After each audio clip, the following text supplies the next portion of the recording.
Shalom. First and foremost, I want to give all praises, honor, and glory to Yahweh, Bahasham Yahushai, Bahasham Recha Kodesh. Double honors to the elders and the apostles of Great Millstone, and peace and blessings to the elect. And in this lesson, right, I'm going to entitle it, Jacob's Trouble Will Not Be by Coincidence. And as a matter of fact, let me pull up this precept real quick. But, on Saturday, we went into this lesson, and the Spirit had it to where we brought out this document here, right? The letter from Albert Pike to Mazzini, covering the plan for 3 world wars, or really world domination and through 3 world wars. And let's see. And in here, right, there's a certain part in here which it covers World War One, it covers World War Two, it covers, why it is that they orchestrated it, what was the goal. And when you look through our history, right, you see how they actually accomplished those things. And now they've got everything pretty much set up for the Third World War. Now, when you read the visions, right, that were received by the prophets of old, and they describe some of the things they saw, as we go into, a majority of that were the effects, right, the signs and effects of the vision, right? They saw what was happening. They saw the chaos. They saw the missiles. They saw the, like, Second Ezra 15 goes into the destruction, right? The famines, the pestilence, the anarchy. They saw all of those things. Okay. And sometimes you have individuals that will hear about it, like precepts like Jeremiah 30:7, which we'll read in a minute. And they'll say, well, that's, it's pretty much like a 50-50 or that's just by chance, like that's something biblical, right? That's not certain. But in actuality, when say the Apostle John saw visions concerning Babylon the Great, aka America, at that time, America was far from conception, right? He was there during the Roman Empire, right? The pagan Roman Empire, before it even became the Holy Roman Empire, before it went down and you had the Renaissance era, right? Before you had the Spanish, the French, the British, before they came to the Americas, before all of those things from which America came, right? Starting as the 13 colonies. When you look at how many different events took place and what led to what and what people had to think about what to come together for America to be born, and then also not just born, but move and grow in a direction to where, as it aged, it would fill up that role as was seen by the prophet John, right, on the Isle of Patmos, and by the various other prophets that wrote about Babylon the Great. Okay, so the reason for all that is because the Most High, as we're about to read, let's get that real quick. This is Proverbs chapter 21, verse 1. The king's heart, right, which as we go into and explain, this was originally in Hebrew, right? So the word heart there in Hebrew is lab, which means your mind or your thoughts. So really what it's saying here is the king or the ruler, their thoughts, and this applies to everybody, but the emphasis here, as it says, is on the king, because as the king is, so are the people, as it tells you in the Apocrypha. So the king's heart, his thoughts, his intents, is in the hand or the power or the control of the Lord. And as the rivers of water, he turneth it whithersoever he will. So in other words, the Most High controls the thoughts and intents of the minds of the people. Okay, the rulers, because a nation goes to war if the ruler, right, basically declares war. He wants them to go to war. So the Most High controlling the ruler pretty much controls the turn of events.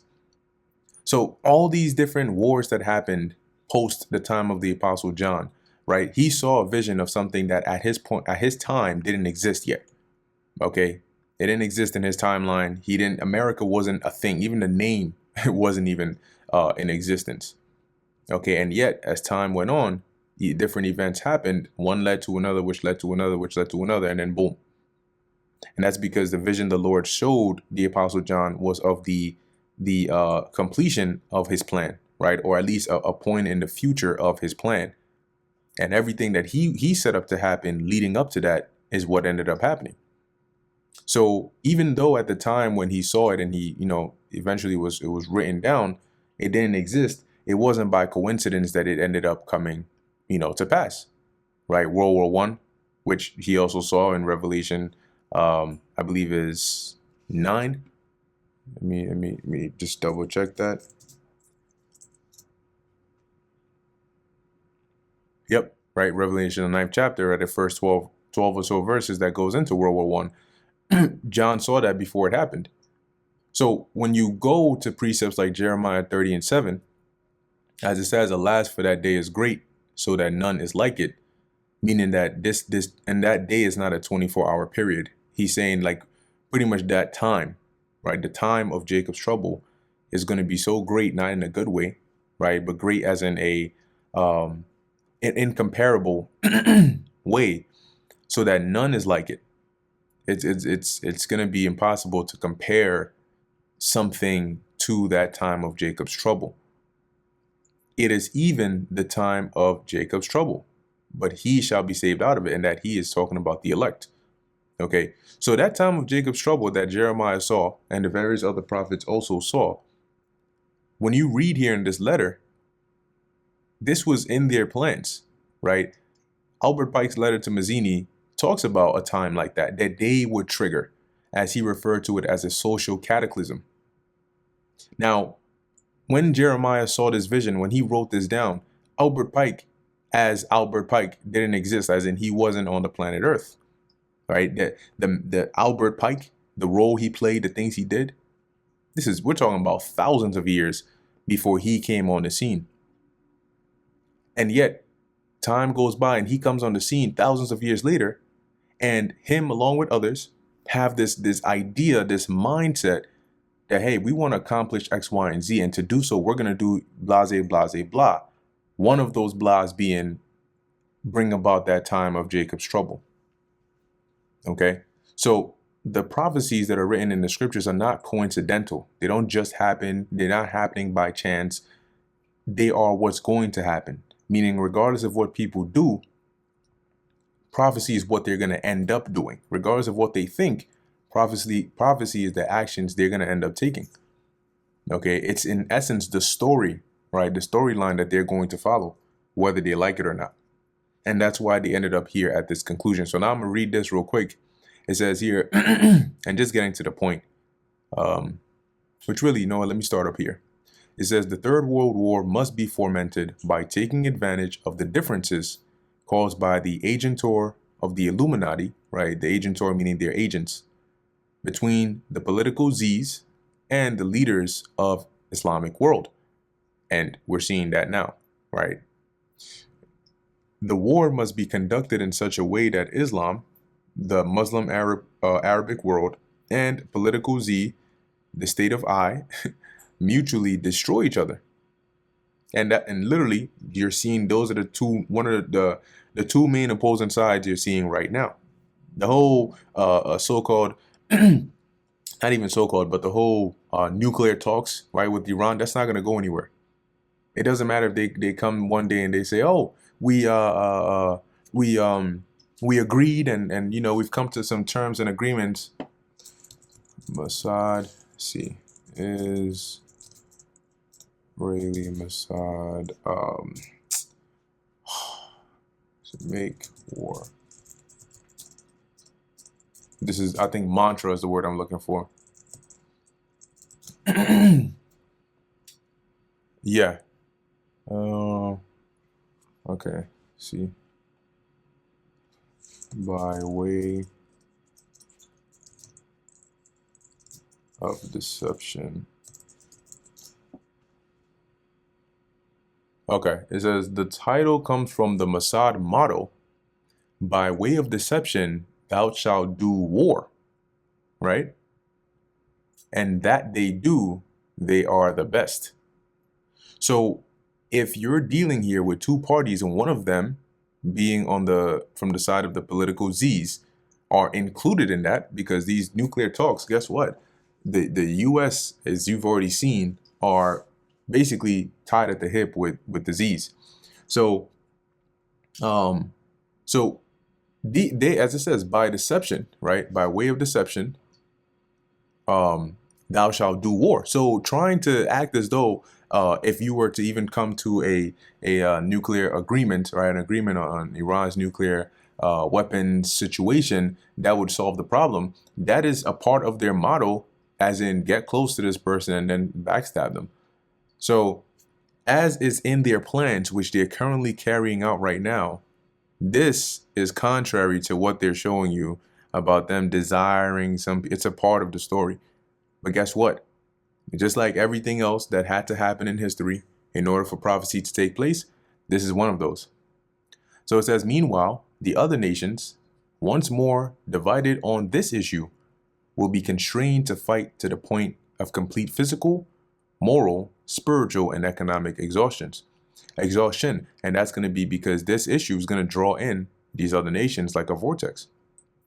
We shall unleash the nihilists and the atheists. And the nihilists are like you can like the average American today who's only given to pleasures is an example.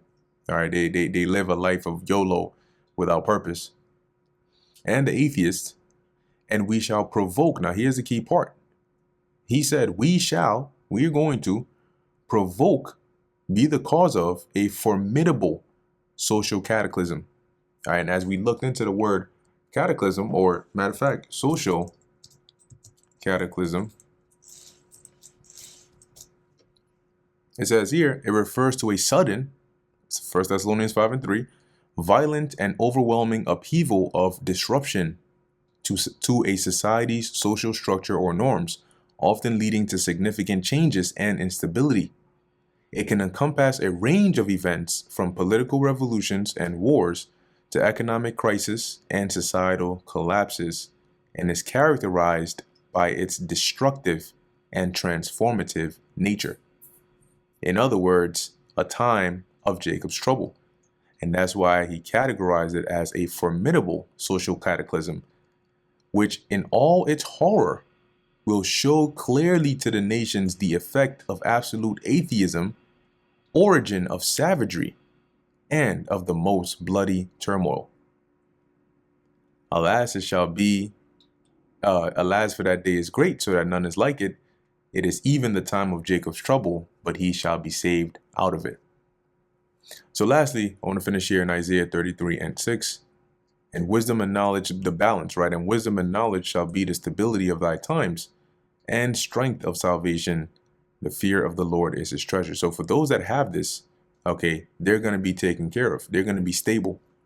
But the rest, upon seeing the origin of savagery, upon seeing the chaos, the social cataclysm, as it's more modernly worded, take place, are going to completely be at the mercy of, you know, these perpetrators. Okay. So anyway, with that, I'm going to end it here. Lord willing, that was edifying to the elect. We're pretty much close to that time, and that's why you always want to stay in the spirit, stay in the right spirit, because when the Lord, puts it in their mind to unleash this, it's definitely going to be a horrific time. Closing, I want to give all praises, honor, and glory to Yahweh, Bahasham, Yahweh Shai, Bahasham, Recha Kudash, and until next time, Shalom.